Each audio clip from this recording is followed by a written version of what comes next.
খোদার কসম ওই দুনিয়াত কিছু করে দেখতো না।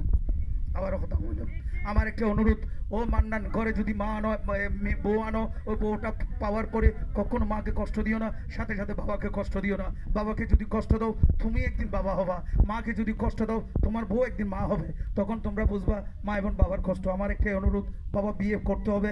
আজকের ছেলে হয়তো আগামী দিনে হয়তো বড় ভাই, আগামী দিনের বড় ভাই, আগামী দিনের দোলা, আগামী দিনের দোলা, আগামী দিনের দাদি দাদা, এরকম হয়ে যায়। আমার একটাই অনুরোধ, যারা নতুন বিয়ে করেন তোমাদের পা ধরে অনুরোধ করে গেলাম, ও ছোট্ট ভাইরা বিয়ের পরে মা এবং বাবাকে কখনো কষ্ট দিও না, এটাই আমার অনুরোধ। বারবার বলে যাচ্ছি, আমরা মা বাবাকে কখনো কষ্ট দিও না। মান্নান আমি বাবা হিসেবে না চাচা হিসেবে এই কথাটা বলে গেলাম। আমি অনুরোধ করব সবাই একসাথে চলে আসো, সবাই একসাথে চলে আসো।